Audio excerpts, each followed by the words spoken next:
This is Her Best Friend, Fake Fiancé, Book 2 from the Benton Brothers romance series by Kimberly Cray. Chapter 1. 10 years ago. Sawyer glanced casually around the room full of guests and noticed, without effort, that Betzy was missing.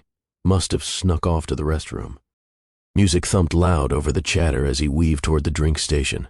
Brown-tinted bottles of non-alcoholic fake beer, a selection of energy drinks, and an array of ice-cold coffees.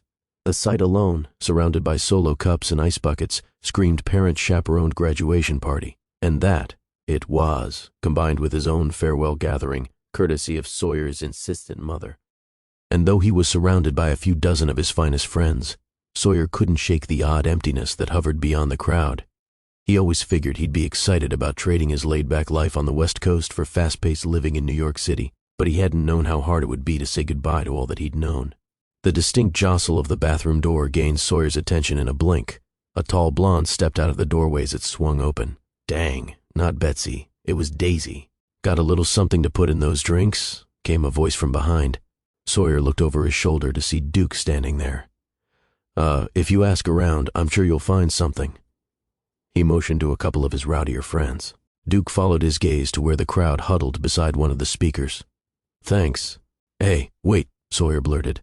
Not that the kid kept track of his sister, but it was worth a try. Do you know where Betzy ran off to? Duke nodded. She's out back. Think she's pretty upset that you're leaving. The way that he'd said it, so nonchalant and matter-of-fact, contrasted the response happening in Sawyer's chest. Pulse pounding, heart racing. Why would she be upset? Duke, who'd already started walking toward the group, shot him a questioning look. Because you guys have been like best friends most of her life. Sheesh. But Sawyer couldn't let it go so easily. Yeah, but she's been blowing me off all week. I wasn't even sure she'd bother coming to this. Duke shook his head and shrugged. Women. Hi, Sawyer, Daisy said, joining the small huddle. Hi, Duke. The blonde rested one hand on Sawyer's shoulder, the other on Duke's. Which one of you handsome guys would like to walk this girl onto the dance floor? Sawyer gave Duke a look. One he hoped said, she's all yours. Duke furrowed his brow and eyed the modest-sized room. It's not much of a dance floor, but I will. Relief washed over Sawyer as Duke shot Daisy a wink and wrapped a hand around her waist. Come on. Fine, she said with a sigh. But before she was dragged off to the dance area, Daisy rushed in and pressed a kiss to Sawyer's cheek. You owe me the next one. Sawyer didn't bother replying as he stepped away, eyes already set on the door leading to the patio out back. No guy liked being toyed with by their ex-girlfriend, period, especially in front of his buddies. Besides, Sawyer sensed there was some sort of rivalry between Betzy and Daisy. He wanted to be clear about where his loyalty lay. If he were being honest, something else was bothering him too. Duke's comment about the inadequate dance area fed that monster of insecurity. A monster that appeared the moment Sawyer realized he was different from the kids at his prestigious private school. While nearly every student lived posh lives, complete with massive estates, endless funds, and housemaids who picked up after them, Sawyer was born to a different sort of life. In fact, his mother was the housemaid. She'd worked for the Benton family from the time Sawyer was just 2 years old. Generous as the billionaire family was, Claudia and Jonathan Benton paid for Sawyer to attend the finest private education money could buy, the very school their own children attended. Of course, that's not where he and Betzy became friends. That happened before they ever started school, when he lived in the staff's quarters on the Benton estate. Sawyer's hand felt numb as he gripped the knob and gave it a twist. What would he say to her? Are you really upset that I'm leaving, like Duke said? I'm going to miss you, like crazy. I want you to know that I'm doing this for you. Sawyer. The sound of his name made him freeze in place halfway between the kitchen and the outdoor deck. Hey, Mom. His shoulders fell flat, an action his mom followed with a concerned look. What's wrong? She asked. Aren't you having a good time? No, I am, of course. He nodded and blew out a breath. Please don't ask me to refill the ice buckets right now. She didn't. Instead, she tipped her head to look past him. Not that she'd see anything, as dark as it was. Who's out there? Great. Maybe Betzy. Duke said she might be out here. He threw a thumb over his shoulder. Mom grinned. Oh, good. An uneasy sigh passed through his lips. Okay. Hey, Mom said. Be gentle with her, okay? This is probably pretty hard for her. Heck, you guys have been in love since you were old enough to talk. Mom, Sawyer hissed under his breath. Heat filled his neck and cheeks. That was forever ago. His mom swept a blonde lock of her hair behind one ear and leaned in. Well, if you're leaving her behind to go make a name for yourself, she said in a whisper, you better leave her with something to remember you with. Sawyer shook his head. Like what? Jewelry? You know I can't compete. But she swatted him on the arm before he could finish. Like a kiss, dummy. A good one. Now get out of here. A groan made its way to his throat as he hurried out the door at last. If Betzy was standing within earshot, he'd rather jump off the balcony's edge and hitchhike to the airport than have to face the embarrassment. The soft creaking of the swing set out back said she might not have heard after all. Thank heavens. Sawyer tucked his hands into his pockets as he took the wood-slatted steps, peering into the darkness below. There was likely enough light at his back that she could see his silhouette, but it wasn't enough to reach the swing set. He only hoped it was actually her. Bets, he hollered, testing. Sawyer? She sounded surprised. What are you doing out here? He shrugged, eyes adjusting as he approached the neglected swing set. Maybe I'm looking for you. Maybe. Sawyer stepped up to the swing beside hers, looped a hand around the cool metal chain, and sank onto the seat. It stayed quiet as he watched her carve lines into the dirt with the toe of her shoe. It feels weird that you're leaving, she said, voice soft and small. He nodded. I mean, you used to talk about it. I just didn't think it'd actually happen. Sawyer weighed her words, not sure what she meant by them. He'd never wavered in his pursuit for success. Had she seen him as a big talker or a dreamer, incapable of following through? I just don't see why it has to be so far away. There's plenty of real estate in California. Why does it have to be New York? A spark of warmth flared in his chest. She didn't want him to leave. He liked that. With a new dose of encouragement pushing him on, he gripped hold of the chains, reared back a few steps, and began to pump. Swing with me. Will you answer my question if I do? Maybe. Betzy started to back the swing up, but she stopped at his reply. I'm not going to swing with you if you don't. He chuckled.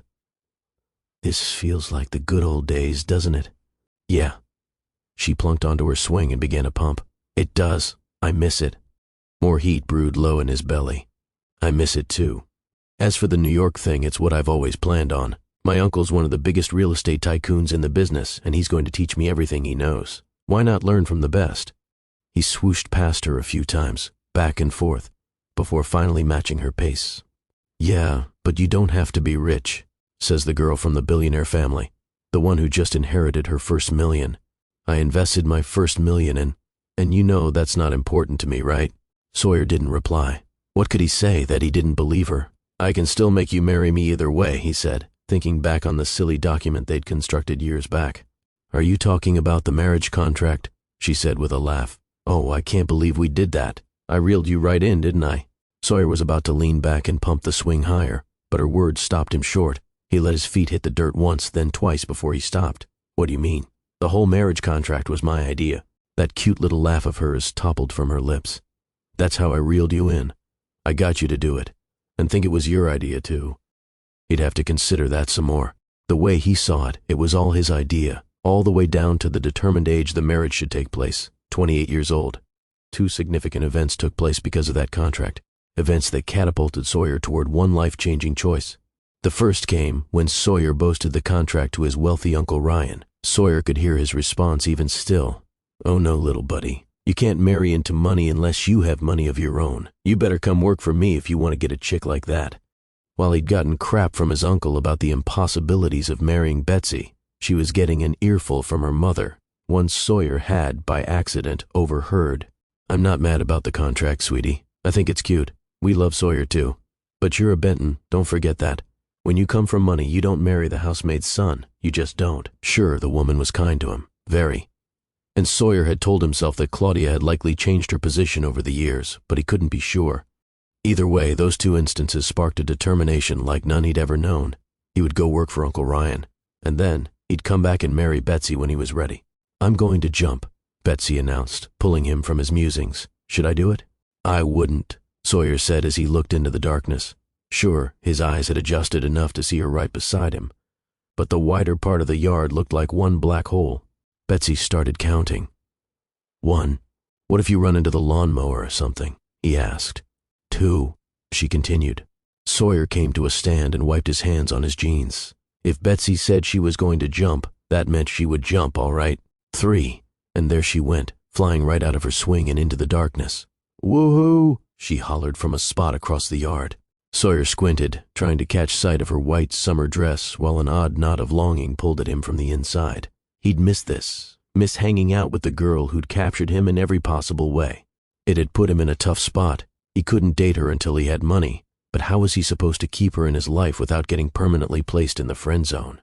Inevitably, he'd dated other girls. She'd dated other guys, and they'd spent less time together over the years, which seemed to support Uncle Ryan's notion. He needed to make money, make a name for himself, and then maybe he'd have a shot. Well, that's just what he planned to do. But maybe, just maybe what his mom said was true. Heck, the friend zone was a very real thing, and if he was taking off the next few years, Sawyer may as well leave Betzy with something that went far beyond friendship. Betzy snuck quietly across the grass toward the shed in Sawyer's yard, hoping he hadn't detected her movement as he called for her. "Bets, you there?" He sounded worried now. She chuckled under her breath as she made her way through the high grassy weeds between the fence and the shed. "What, we're playing hide-and-seek now?" he asked, sounding amused. It took everything in her not to laugh out loud. Betzy knew she was being silly, but spending this time with Sawyer brought out the kid in her. Made her want to do things like jump out of her swing, hide behind the shed, and jump out at him once she got to the other side, something she totally planned on doing next. She moved to take another step when her foot got snagged in a tangled patch of weeds. If she wasn't careful, she'd fall on her face, but as she lifted her foot higher to free it from the growth, her hip bumped the shed and tipped her off balance. Frantically, she spun to face the fence, hoping to catch the chain link with her fingers, when suddenly a strong set of arms caught her from behind. "Gotcha!" It was Sawyer, and yes, he did. That heavenly scent of his aftershave confirmed it, if the strength of his solid arms didn't say enough. And while it startled her, enough to pull a squeal from her throat, it felt wonderful to be so close. Not that he needed to know that. She spun around and gave his arm a swat. "I was supposed to get you," she griped. "Oh yeah?" Sawyer took a step closer. She could see by his silhouette against the house lights that his arms were raised in surrender. "Then go ahead.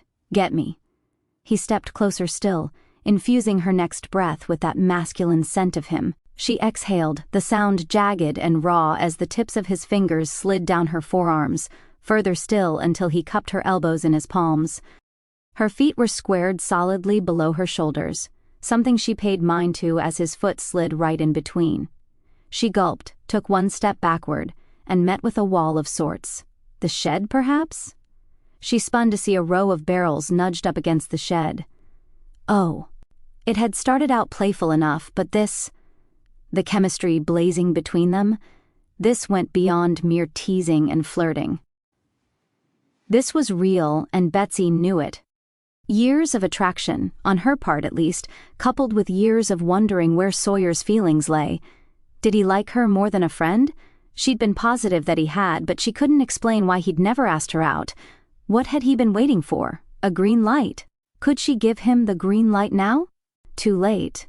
She was already leaning into his chest, soaking in his warmth and his smell. She dreamt of being in his arms more times than she could count.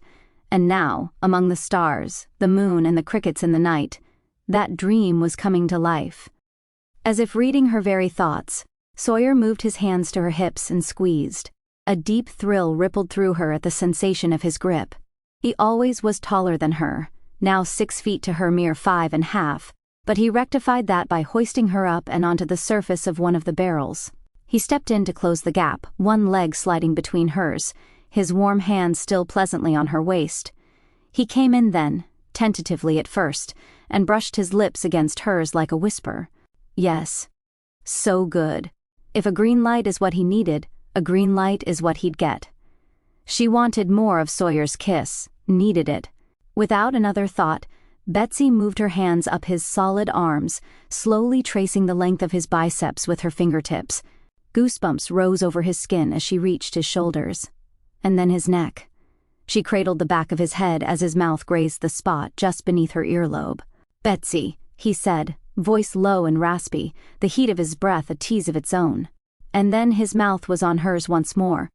A full, strong, and glorious kiss, a playful push here, a gentle, encouraging pull there, the rhythm like a well-crafted song, the slow and steady build toward that perfect crescendo. Sawyer liked her, he really did. And while she wasn't sure what that meant, one thing was very certain, now, more than ever. Sawyer Kingsley owned a piece of her heart. She just wondered, with him heading to the other side of the country, if she'd ever get it back. Chapter 2. Present day. A classical version of Jingle Bells floated into the oversized dressing room as Betzy waited to try on the next wedding gown for Grandma's catalog. This one, an Italian vintage design, long in the sleeves, low in the back, and tight in the bodice. Rachel prepped the dress for her by untying the ribbon binding along the back. Lo did a great job with this shipment. I can't wait to photograph this one and get it on the website. I bet Camilla would have picked it if we'd have had it in. Betzy gazed at the unique beadwork along the neckline, bodice, and sleeves. She might have, she agreed, but I love the one she picked. In fact, I loved everything about their wedding day. I wonder if that's normal. Is that how you felt when your brother got married? Rachel pulled at the sides of the dress, hunching to create a complete hole for Betzy to step into. I'm sure it would have been if I liked his wife. Camilla's amazing. That's why it was so great for you guys. True, Betzy agreed. Camilla, James's new wife, was easygoing, generous, and a little feisty as well. The perfect match for her younger brother. Betzy sighed as she thought over the last few months. Attending that wedding, witnessing the magic of their love, it fanned that deep fear within her. One that had been there for years. Sure, she got to slip into wedding gowns at her grandmother's boutique each time a shipment her size came in, but that was just for the online catalog. The truth was, Betzy feared that her own wedding day might never come. After all, how often had Mom told her not to pursue a big career? How many times had the woman drilled it into her head? Men don't want a woman more successful than them. Just play the part of happy heiress unless you want to wind up a lonely old spinster. Betzy hadn't taken the woman's advice. But what if Mom was right? She pushed the thought aside and tried focusing on the task at hand. I swear, if my Grandma Lo didn't have me doing this for her, I would have probably said goodbye to my waistline a long time ago. She tiptoed over the mounding silk fabric, setting her feet carefully onto the spot of floor visible in the center. Rachel wasted no time pulling the dress up around her frame. Turn, she said, gripping her hips and giving her a spin. At once, she was tightening the bodice, one hefty cinch after the next. This is going to look incredible on you. I heard that, Grandma Lo said from the other side of the door. I can't wait to see. The song changed to a modern holiday tune, one Betzy recognized but could never name. I can't believe it's already December, she said. This year has flown by. Wait until you're my age, Grandma hollered. When you get to be in your 70s, 1 year is a mere 0.7% of the life you've already lived. They go by very quickly at that rate. Grandma had overcome a lot in her 70-plus years. Some might think that a billionaire's life was charmed, but Lorraine Benton had buried her husband, her only son, and one of her grandsons too. Proving that life, no matter financial rank, had its challenges. Okay, Rachel said while taking her hand. Step into some heels. Do you see the champagne-colored ones there? Betzy glanced over the gorgeous heels lined up along the edge of the dressing room. Yes, those will be perfect. She slipped into one, and then the other while Rachel helped fasten the straps. Her friend straightened up once she was through, running a gaze up the dress, when a gasp pulled from her throat. What? Betzy asked, patting at the dress as she looked down to inspect it. Is there a tear or something? But Rachel only shook her head. No, she said, taking a step back. It's your dress. Betzy furrowed her brow. What are you talking about? I'm nowhere near getting married. That's not what I'm saying. I'm saying... Rachel died off as she spun a slow, complete circle around her. I'm saying that this is your dress. The way she emphasized each and every word caused Betzy to turn and face the mirrors. Whoa. Rachel wasn't kidding. Betzy had gotten used to giving each gown no more than a second glance, but as she stepped closer to the mirror, eyes set on her reflection, Rachel's words resonated within her. Of all the dresses she'd modeled for Grandma's bridal boutique, this, with its champagne-colored silk, antique pearl accents and custom stitching, had Betzy imagining her own walk down the aisle. Admit it, Rachel said. You look incredible. Open up, Grandma hollered. I have to see this for myself. Rachel came up behind her, gathering the silky train into her arms, then came to a stand. Okay, she said. Go ahead and step out. Betzy nodded as she pulled her eyes off the gorgeous sight of the dress. She reached for the door, turned the knob, and gave it a push. Grandma Lo's posture shifted before Betsy's eyes. Gone was the hip-leaning, arm-folding scrutiny, the gaze that usually led to moments of tucking fabric here or pinning the neckline there. She lifted her arms at either side, palms up as if she might break into a song of praise. "Heaven and all its angels are shining down on you today," she said in a whisper. "This is a sign. It's your year. Your time has come at last." All thoughts of the dress hit the floor at Grandma's words. "A sign? You do know it's December, right? It can't possibly be my year. It's practically over." Grandma rubbed her hands together as she approached. "I don't mean it that way. I mean that, before this time next year, you'll be walking down the aisle with the man of your dreams. Trust me, I have a sense for these things." "She does have a sense," Rachel agreed. "Well, if that's the case, why don't you put this on hold for the 9th of Never, since I haven't met a man I'd even want to marry. And I don't sense one coming anytime soon." "Really, Bets?" Rachel mumbled. "The 9th of Never? That's pathetic. Maybe you've met him, maybe you haven't." "But that's what makes it fate," Grandma said with a dismissive wave. "It's got timing of its own." Rachel was already standing behind her tripod. She adjusted its height while squinting across the room. "Turn more toward the window." Betzy turned, but she kept her gaze on Grandma as a sharp, prickly irritation bubbled within her. "How do you explain fate when everything we do alters our future? It's like you opening up this boutique after the plane crash. You said we're in the driver's seat, remember?" "Sure." Betsy's voice was getting tight and her tone had turned high, but this wasn't a nonchalant conversation.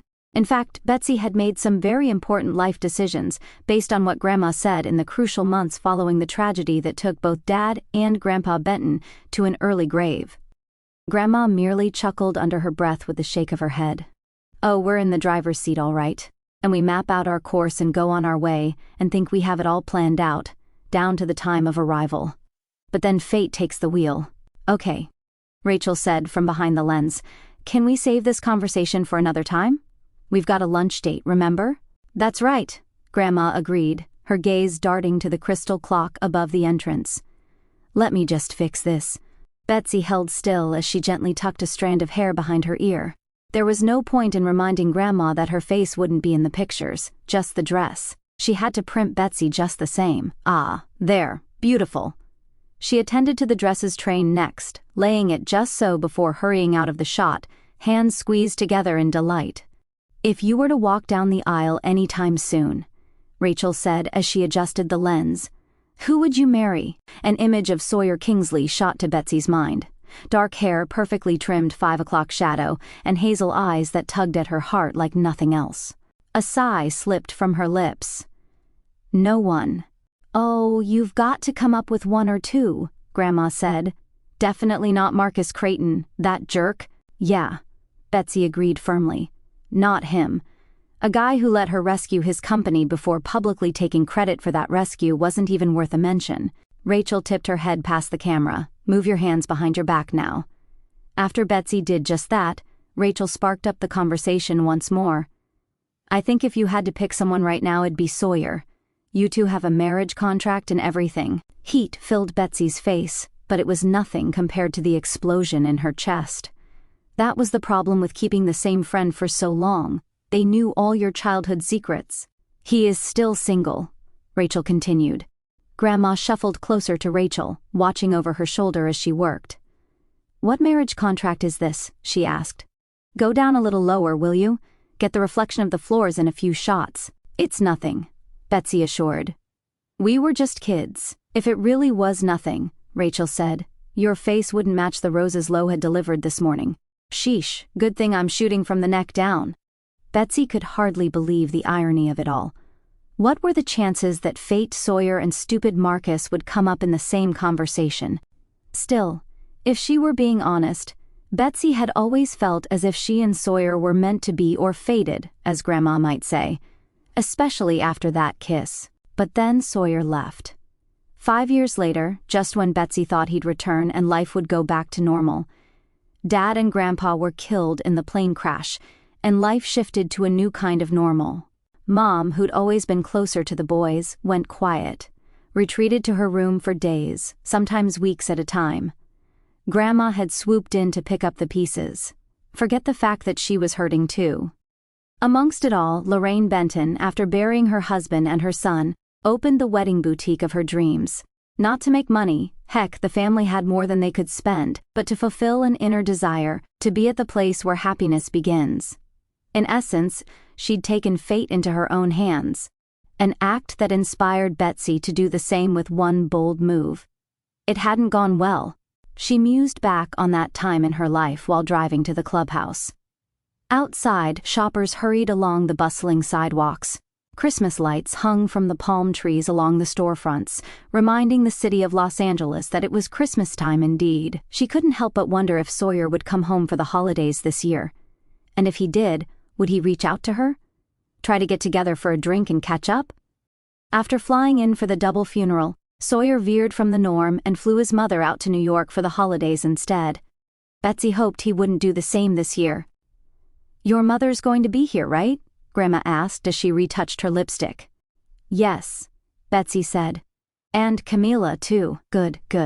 Grandma tucked her lipstick back into her purse and smoothed a hand over her blonde hair. Mid-70s as she might be, Lorraine Benton was beautiful as ever. The women arrived soon enough. Camila sat next to Betzy, Rachel sat on the other side, and Mom plunked beside Grandma with a sigh. "You're not going to believe what Kellyanne just brought me." Betsy's heart pumped a clumsy beat out of rhythm. Kellyanne, as in Sawyer Kingsley's mom. She and her mom had been close since Kellyanne started cleaning house for their family years ago. What was it? Mom dug into her bag, pulled out a magazine, and plopped it on the center of the table next to the decorative butterballs and bread bowl. Betsy's eyes shot to the headline, "Most Eligible Bachelors from East Coast to West." Again?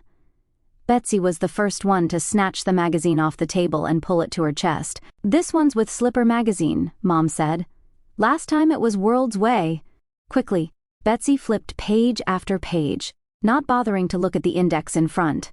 An advertisement. Another advertisement. Portland's Bachelor. Makeup tips. Washington's. Tampa's. Him. Sawyer Kingsley, one of New York City's top real estate moguls, right there in black and white. And what a stunning picture it was. Betzy steadied her breath. It felt like a jackhammer was going off inside her chest. The photographer had opted for the night after a long day look. His white button-up shirt hung open, revealing a generous view of his sculpted pecs and chiseled abs. The ends of a skinny black tie dangled at either side. In the photo on the left, Sawyer looked off in the distance, his squared jaw and furrowed brow giving him a pensive expression. She knew that expression well. Loved it. "I can't believe he didn't tell me about this," Betzy mumbled. "Maybe he's humble," Camila said over her shoulder. Rachel hovered over the other side. "No one that good-looking knows humility." Betzy grinned, partly amused by their dialogue, and partly wistful as she recalled the walking contradiction of Sawyer Kingsley. He played a cocky male as well as the next guy, with his flirtatious ways and bold, charismatic smile. But beneath that, there was a humble quality. An endearing one at that. Her eyes drifted to the photo on the right. He was looking straight into the lens in that one, running a hand through his hair with a smile that made her heart quiver and ache. She'd earned a whole lot of those smiles over the years, but that thought only added to the hurt. How after all this time was she not over Sawyer? She'd sent a piece of her heart with him when he left to New York, secretly hoping he'd come back and marry her. But as the years passed, Betzy realized he'd never promised any such thing. She gulped past a shallow breath, cursing the heated longing deep in her chest. It reminded her of the incident she tried very hard to forget, the one that forced Betzy to snatch that part of her heart back and bury it deep like a worm in the ground. But all too often, her mind became the beak of a bird, piercing through the soil to snatch it up and devour it whole. "Not right now, Betzy. Don't revisit that right now." She wouldn't. What she would do is send Mr. Hot Sexy Bachelor of NYC a text, just to prove she could. How many women ogling his spread could do that? Not many, ladies. Not many. She pulled her phone from her purse and tapped out a text to the one and only. "Betzy, check out our lunch conversation topic at the clubhouse today." She snapped a picture of his magazine spread and hit send. "Who's that going to?" Camilla asked. Betzy glanced up from her phone to see that Grandma, Rachel, and Mom awaited her answer as well. It's to him. Camilla gripped hold of her forearm. You really do know this guy? Betzy grinned. Her new sister-in-law was the only one at the table who didn't know about their history. Rachel pulled out the finger quotes. They're friends. A grin spread over Camilla's face. Have you ever kissed him? That question, sweetened by her Spanish accent, rolled off Camilla's tongue with far too much ease. Camilla, Betzy said with a gasp. Well, Grandma Lowe blurted. Have you? Betzy made a quick survey of the table before nodding ever so slightly. The ladies' chorus of oohs and ahs gained attention from nearby patrons. It was a good thing Rachel wasn't still shooting pictures of her, since Betzy was likely red all the way to her toes. Hello, lovely ladies, their table host said cheerily. Have you made your selections yet? Slowly, hesitantly, the eyes peeled away from Betzy and shifted to their host. And while they placed their orders one by one, Betzy was replaying that heavenly kiss. Mind if I take a little peek at this for myself? Rachel asked, gripping the corner with her finger and thumb. Betzy shook her head. No, go ahead. She watched numbly as Rachel licked a finger and turned the page. Maybe I'll snatch up one of these other bachelors for myself, Rachel said under her breath. What magazine is that? Camilla asked. Slipper, Mom answered. Hey, that reminds me. Don't the Shays run Slipper magazine? Betzy resisted an eye roll. Yep, that's what I thought. Kellyanne says the editor went to school with you and Sawyer. What's her name? Daisy, Betzy said. Daisy Shay. She added emphasis to help Mom recognize the name. Daisy had caused Betzy a whole lot of grief during their school years, spreading false rumors and going after any guy Betzy took an interest in, namely Sawyer. That's right, Mom said as enlightenment lit her eyes. I guess Daisy personally delivered 3 copies of the magazine to Kellyanne the day the issue came out. I bet she did, Betzy said under her breath. Irritation gripped her fast and hard. Seemed as if Daisy still wanted to get her hands on Sawyer. At one point she'd accomplished that very thing. Was she simply up to her same old tricks? Betsy's phone buzzed with a reply just as the host made his way to her. Quickly, she ordered the brie cheese wedge with tomato bisque and handed over the menu. A smile crossed her lips as she saw the name on the screen. Sawyer, me, your lunchtime topic? You don't say. I'm flattered. Betzy, don't be. Half of the party's over the age of 50. Sawyer, all the more flattering. Betzy, I guess you're right. Have fun sleeping at night knowing that old women find you sexy. Sawyer, I will. But the more important question is this. Do you find me sexy? Heat flared hot in her chest, neck, and face. Did he text you back? Camilla asked. Yeah, Betzy said. Here. She tipped the phone so Camilla could read the interaction herself. He's a flirt, she said with a grin. I know. Another text popped up. Sawyer, is that crickets I hear chirping? Come on, is it that hard to admit you're attracted to me? Betzy shook her head. Incorrigible. It took her a moment to think of a response, but at last, it came to her. Betzy, I can admit that all sorts of men are sexy. It doesn't mean they're my type. Sawyer. Women. Always so complicated. A deep, happy sigh spilled through her lips as she looked at the screen. She enjoyed this, would miss it once it was gone, which it would be once Sawyer got serious with someone. It was probably the only way she'd really know he'd gotten into a relationship. Hey, look what's coming in next month's issue, Rachel said, pointing at a spot on the back page. Betzy read it aloud as she went. From hard-working bachelorette to wealthy old spinster. Find out which billionaire bachelorettes are destined to hold on to their money while men slip through their fingers. A hush fell over the table. A sick knot formed in Betsy's stomach as she reread the title. You are kidding me. She snatched the magazine from Rachel to see it up close and personal. I bet you anything I'm on that list. You're in your 20s, Grandma countered. But that crease along her brow said she was concerned just the same. It doesn't say she's already a spinster, her mom said. Just that she's destined to become one. Grandma and Mom exchanged a worried glance. Who else do we know that works for Slipper? Mom asked. We need to know if she's on that list. Betzy turned her eyes on Grandma next. Anyone? Think. Grandma gritted her teeth and snatched her phone from her purse. I'll ask around. Don't you worry, dear. I doubt they would ever put you on a list like that. Mom locked eyes with Betzy across the table, her lips pursed in concentration. After all of Mom's warnings that Betzy might end up alone if she pursued a career, there wasn't a hint of "I told you so" in her gaze. Claudia Benton knew how to play that mama bear role as well as the rest of them, especially when it was to protect the family name. Betzy imagined the humiliation that might come of it, an appearance in an article that said she was destined to be old and all alone. The very fear that had haunted Betzy since she was a little girl. Grandma and all of her gumption had given her the courage to compete in the business world with the best of the best and make a name for herself, despite her mother's warning. The trouble was, that warning might just hold true. A knot of burning heat stirred in her gut. She would definitely be on that list, and she could guess at whose idea it had been to put her there. Daisy Shay's. Camila gave her a tap on the arm and leaned in. Hey, James is heading out of town with Xander later today. Why don't you come over? We'll come up with a plan to combat the article just in case, and you can fill me in on your history with this sexy bachelor. Oh, and of course, we'll eat something amazing. Camila wasn't just saying that either. As one of LA's finest private chefs, James's new wife turned ordinary meals into something of magic. Rachel can come too, if you'd like, she added.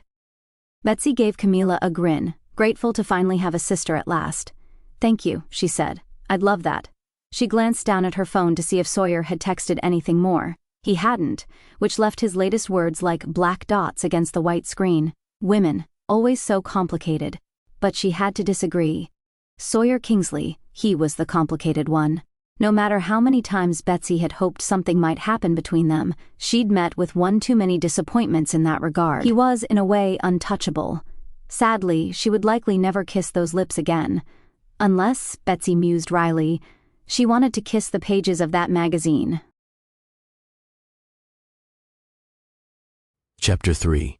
Sawyer rolled his shoulders back as he headed toward the elevator. As it was in the bustling city, the sights, sounds, and excitement were enough to distract a man for days. Too bad Sawyer had become immune. His mind always found a way to think about Betzy, and right now he was hyper-focused on her latest text.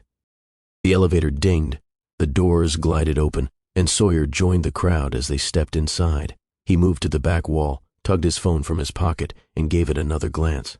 I can admit that all sorts of men are sexy. It doesn't mean they're my type. A stream of irritated curses blared through his head as he shoved the device back into his pocket. How much clearer could she be? Why didn't she just come out and say it? Sure, you've done well for yourself, and you're not bad to look at, but that doesn't make you marriage material. Who cared about a stupid magazine article that claimed he was eligible in some way?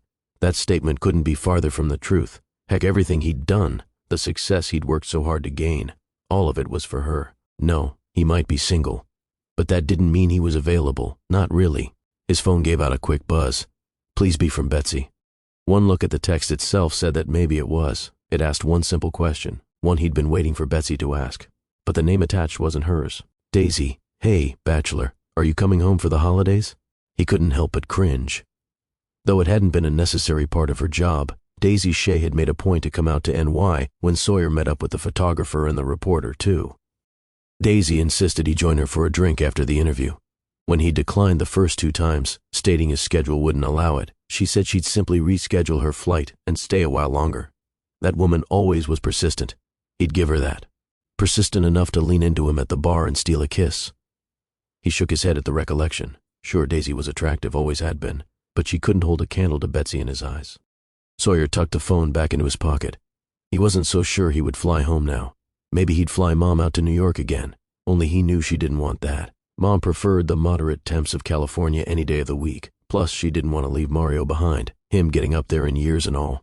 The mere thought of their scruffy beagle made Sawyer long to give him a rub-down and play with those big floppy ears. Home. California really was home. So why was Sawyer waiting so long to get back to it? Once he stepped out of the cramped elevator, he ran a hand along the back of his neck, hoping to press out the knots forming there. Perhaps he should skip the club tonight and call for a massage instead. Ryan would understand. Heck, he was probably already buying drinks for some chick who'd caught his eye. If Sawyer didn't show, Ryan could skip the inevitable step of apologizing for taking off with so-and-so, or worse, the part where he begged Sawyer to go home with so-and-so's friend. Awkward, since he declined every time. He simply wasn't in the mood. And here he'd thought that his trip back home this Christmas would be the one. Either he'd been reading the flirtation in her texts wrong, or his mom was slacking on the details of Betsy's dating life. She was his main source after all. "Doesn't mean I'm your type, huh?" he grumbled under his breath. Perhaps he really had done all of this for nothing. Sure, he'd gained a whole lot, hit the $1 million mark just 6 months after working beside Ryan as a real estate investor. The man knew what he was doing after all. And heck, maybe his uncle knew more what he was doing in the women department than Sawyer had given him credit for. Perhaps he'd been holding on to nothing but a fool's dream. With that thought in mind, Sawyer headed to the club after all. Betsy tuned in on the warmth of the crackling fire at her feet, centered between Camila and Rachel once again. She hadn't pictured James as the type to buy a massive beanbag, but ever since Camila stepped into his life, he continued to surprise her. One thing could be said about the informal furniture piece. It was perfect for lounging out on a quiet night in. "So he takes off after you graduate," Camila said, retelling parts of, as Rachel called it, the Sawyer and Betsy saga. "Right," Betsy said with a nod. "But not before laying an earth-shattering kiss on you first," she added. Betsy nodded. A kiss that ruined her for every other male on the planet, we might add," Rachel chimed while twisting taffy around her finger. "This eggnog taffy is going to be the death of me, by the way." She wiggled the taffy ring off her finger and popped it into her mouth with a moan. Camila giggled.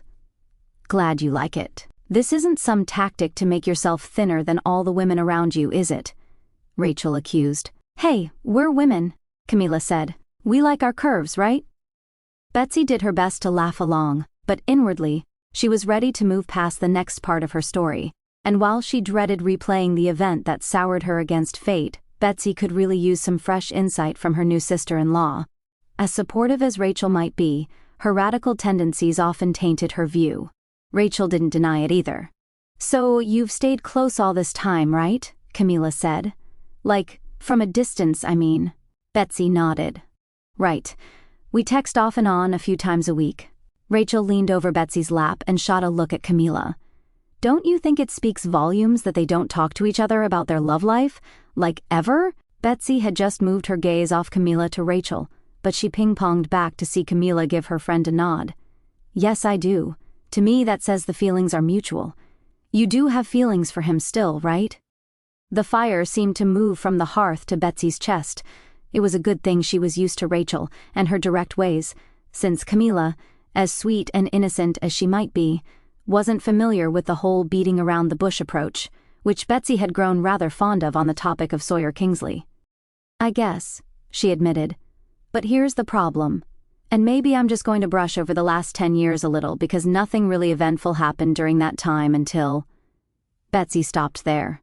These words needed attention. They needed careful orchestrating. They needed... Until she caught him making out with some chick in New York. Rachel blurted. Camila gasped. "You did?" No, those weren't flames in Betsy's chest after all. It felt more like fire pokers. Dozens of smoldering hot stabs right to the heart. Her standard line of defense shot to her lips. "It's not like we were dating." A humorless laugh came next as she tossed a hand in the air. "Heck, we were never dating. Not even when he kissed me." Oh, how she liked saying the words "he kissed me" aloud. He had kissed her like he meant it, and then some. And Rachel wasn't kidding, it had absolutely destroyed Betsy for other men. The few guys who'd worked their way up to a goodnight kiss had only disappointed. And Marcus, ick, he'd been the worst one of all. "So tell me how all this went down." Camila shifted in the bag until she stared directly at the high-vaulted ceiling. "I'm going to watch it all play out in my mind." Betsy couldn't help but smile. "Well, he usually comes home every Christmas, right? And some years I see him, some years I don't. Depends on when we head out to the cabin and how long he ends up staying." Camila nodded. Rachel reached for another piece of taffy. 5 years ago he flew back here for my dad and grandpa's funerals," she said. "And of course, he came here for Winston's too," Betsy added, remembering the family's most recent funeral, the dark day they'd buried Betsy's younger brother after the tragic overdose. Anyway, I guess I should say that I always kind of assumed that Sawyer and I would be together eventually. It felt odd to admit such a thing. With Rachel, someone who'd been there all along, she hadn't needed to say it aloud. So he said he'd come back to LA after he was done in New York? Camila asked. Betsy nodded. Kind of. Not for me. But he did say he was going to New York to shadow his uncle, learn the ways of a successful real estate mogul, then come back to California after a few years. He never said how long it would be, but I just figured it would be like 5 or something. Anyway, after the plane crash, life just started moving in some sort of haze. I started to see things differently, stuff I thought mattered. A chill rocked through her as she allowed herself to slip back into that time for a breath. They didn't really matter anymore. I'd been redecorating my penthouse, right? I mean, I was obsessed. Every detail had to be perfect, right down to the imported Indian fabric for my throw pillows. She shook her head, recalling the appearance of her front room in the pale morning light just moments after she'd gotten word. Mom's the one who called, told me that something had gone wrong with the plane. Both Camila and Rachel knew most of the details. Grandpa Benton had recently gotten his pilot license. He and Betsy's dad had planned a father-son fishing trip to Wyoming. But there'd been a malfunction in the plane, and in a matter of minutes, 2 of the most important men in her life were gone. It threw us all into a tailspin. There was just so much hurt. But there was that moment, when I was sitting in my practically perfect penthouse, waiting for my mom to come with the car, where I started to resent it. The hot pokers were back in her chest, burning a familiar scar into her wounded heart. Rachel offered comfort by cozying into her, resting her head against her shoulder as she continued. I remember staring at that stupid pillow I'd made such a big deal about. It made me wonder what I'd been doing with my life. I wanted to undo the last 200 hours I'd spent obsessing over that room and spend them with my dad instead. My grandpa, too. Just our whole family while it was still whole, Camila sniffed and wiped her face. Yes, and she really did know. Camila had suffered a whole lot of loss of her own. Anyway, Betsy said, dabbing the corners of her eyes, I guess it caused this seize-the-day type of awakening in me. And seeing Sawyer at the funeral, allowing him to comfort me through the pain, it felt so natural, and it made me miss him in a way I couldn't explain. I was done waiting for him to finish what he'd started in New York. I wanted him to come home. Camila shifted so she was sitting upright again. She turned to Betsy with wide eyes. So, did you tell him that? That's where it gets complicated.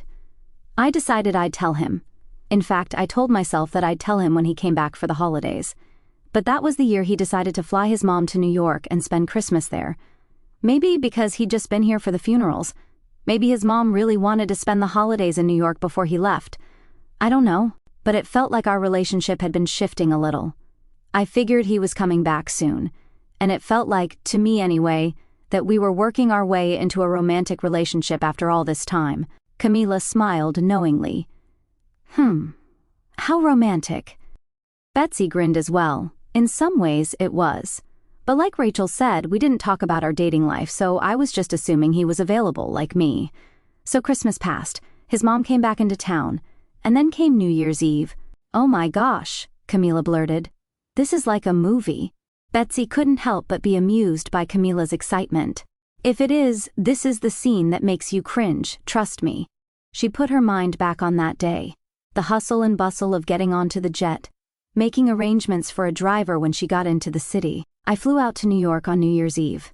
We'd been texting back and forth, and I'd asked him what he had planned for the night. He told me he planned to order pizza, kick back on his leather recliner with a drink, and count down the new year with the big screen. Rachel chuckled under her breath. Such a guy thing to do. Next comes the cringe part, Betsy warned. And mind you, this was me taking fate into my own hands. Seizing the day, following my heart. Whatever you want to call it, I was doing it, and it felt right. The truth of that statement made her heart ache anew. I was texting him while the driver took me to his apartment. They'd started blocking off some of the streets for that night's celebrations, but there was still a while to go before the countdown. Anyway, he told me he was heading back to his place, so I watched for him from the car and didn't get out until he went in. I got through security easily enough by showing the doorman my ID, but as soon as I stepped past the security guards, I caught a view of the glass elevator. I spotted Sawyer a split second before some woman took his face in her hands and planted a kiss on him. Camila gasped, then groaned. No, that's not how that was supposed to go. Tell me about it, Betzy said. That was going to be our moment. Our I secretly love you and I hope you love me too, so let's spend the rest of our lives together moment. Those moments don't really exist, Rachel grumbled. Oh, they do, Camila said. Sometimes they just take time. Betzy shook her head, musing. Her belief was caught between that of the women by her side. I think they exist. But maybe they don't exist for everyone. Maybe some of us just have to settle for the Marcus Creightons of the world. Now it was Rachel's turn to let out a groan. That's the guy you dated a while back? Camila asked. Betzy nodded. James told me about him. Yep, that was another mistake. But back then, I was thinking it was meant to be, the way we hit it off when we first met. The way I was able to help him save his company, until he took credit for that himself and pretty much dumped me before I could dump him. So now I'm kind of over this idea of fate. And which one is it anyway? You're supposed to take fate into your own hands? Okay, I tried that. It was a nightmare. I was flying across the country in tears as the new year came in. And if it's waiting for fate to play out, don't you think I've done that too? I mean, how long do I have to wait? Long enough to get on Slipper's bound to be spinsters list? I forgot about that, Rachel said, shifting to sit upright beside her. Did anyone text you back about the article? Betzy shot a gaze across the room. She'd left her phone tucked into her handbag the entire evening. I have no idea. Let's find out, Camila said as she climbed off the beanbag. Betzy did the same and, with the two girls at her heels, hurried over to the handbag. Camila held up a hand as they huddled around the device. Now remember, if you're on there, you're going to take the high road. Betzy nodded. They'd spent the first hour of the evening listing out all the ways she could do that very thing. Right, she agreed. I'll find platforms to talk about how outdated and cruel that term is. I'll show the numbers we found about how the typical marrying age is on the rise. I'll get onto talk shows, daytime news, whatever it takes. The nodding was mutual, so Betzy swiped the screen to see that she had, in fact, received a text regarding the matter. Grandma Lowe, a friend of mine, has a friend whose son works for Slipper. He confirmed that you are listed in that article, hun, and from what he says, it isn't pretty. Time to gear up our defense. That witch. Rachel growled, only she might not have actually said witch. Knots of anger tangled and twisted in Betsy's gut. I'm 28 years old. Yes, Camila said. But the article said they'd name women who'd eventually become spinsters, like they'd ever be able to tell. Rachel shook her head. It's probably based on stupid statistics of other billionaire women. I'm sure a lot of them are alone since men would probably come in, mess everything up and spend all their money until they were broke. Right, Betzy said with a nod. Only she hadn't paid attention to Rachel's words. She was too busy mentally seeking a different route from the one she'd chosen to take. Who wanted to step onto talk shows and news shows and face the humiliation of explaining why there was possibly a man out there who would actually be willing to marry her one day? One who was interested in her and not her money. I hate Daisy, she spat, looking from one girl to the next. I'm sorry, and I know I'm not supposed to say that about another human being. Yes, you are, Rachel blurted. When they're as evil as her, you can hate them. Betzy regretted saying it already. I wish I was just engaged already, Camila gasped. To Sawyer. She screamed his name like it was a solution. That's it. Oh my gosh, Rachel started jumping up and down. Camila joined in. That's it. That's it. Just tell everyone that you're engaged to Sawyer. If Betsy's eyes could jump out of her face from shock alone, they would. It felt as if they might. That is not even possible. You said he usually comes back for the holidays, Camila said, and she was the sensible one. It's not normal, Betzy said. He'll totally go along with it, Rachel assured. Sawyer would do anything for you. Nausea rolled through Betsy's stomach at the mere idea of asking such a huge and ridiculous, not to mention embarrassing, favor. I would never ever ask. The two women squealed in unison, paying no mind to Betsy's words. They could stage this amazing proposal at some public place, Camila said. Oh, maybe your Christmas special of the Lion's Den. Yes, Rachel blurted. And it has to go public like the night before the magazine comes out, so it makes the editor of Slipper magazine look like a total idiot. Betzy considered, for just a blink, what that would be like. The Lion's Den, the family's TV show designed to rescue multi-million-dollar companies, was airing a live special this year. No, Betzy said, before the stirs in her chest became something more. Revenge was not a good motivator. But what was? Dwelling on the fact that they just might be right about her? Wasn't she entitled to a tiny bit of revenge? She pictured the kiss she'd seen in the elevator, the pain that seared through her at the sight.